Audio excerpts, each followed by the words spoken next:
најсликовито како да се вративме половина век наназад. I propose to the heads of state and government to introduce temporary restriction on non-essential travel to the European Union.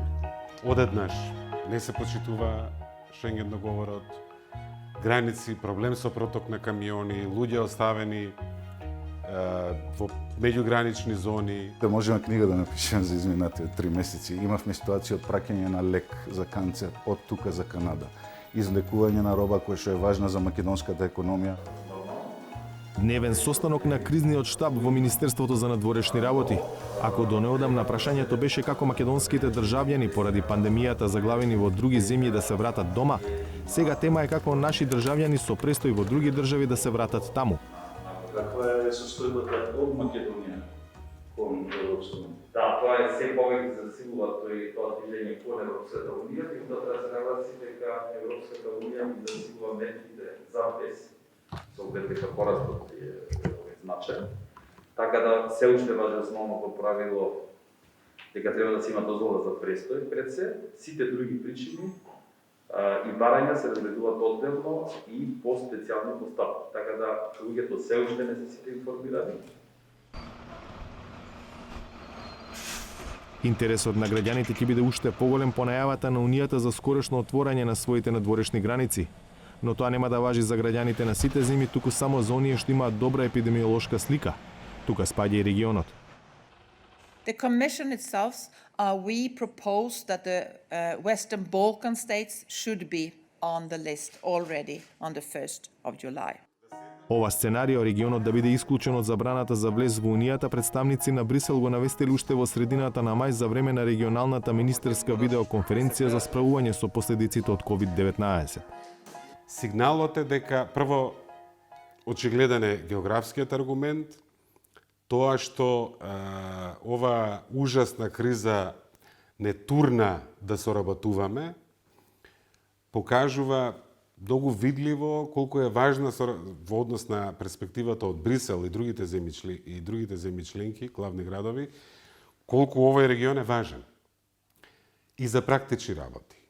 Така што мислам дека лекцијата од кризата ќе ни помогне во политичка смисла како ќе се гледа на проширувањето на нашето пристапување во членство.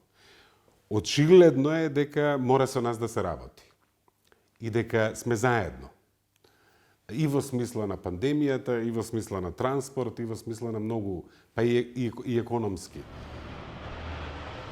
Освен што е силен политички сигнал, отворањето на границите на Унијата за Западен Балкан е и сложена равенка во која засега непознатата е кога Северна Македонија планира да ги отвори своите граници, ако се има предвид фактот дека Србија ги отвори, Бугарија исто, Грција тоа ќе го стори од 1 јули. Засега ниту Димитров нема прецизен одговор. Зошто не е едноставно ова? Ние со Бајле малку на штаб разговаравме за границите. Бидејќи во тој момент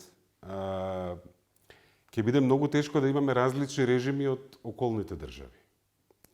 Ќе се бара тест негативен не постар од 3 дена на влез или нема да се бара? Што ќе правиме со државниот карантин и домашната самоизолација и така? Значи, границите во моментот на отварање завршува фазата на националните политики. И заедно сме како регион. И ако тука немаме координација, ќе биде многу комплицирано. И затоа тој чекор не е едноставен. А од друга страна, ќе биде нужен, ако никој во светов не знае да каже кога ќе ставиме конечна точка и ќе се вратиме на старото нормално. Дали тоа ќе се случи воопшто во периодот на оваа календарска година? Дали старото нормално сосема го изгубиме?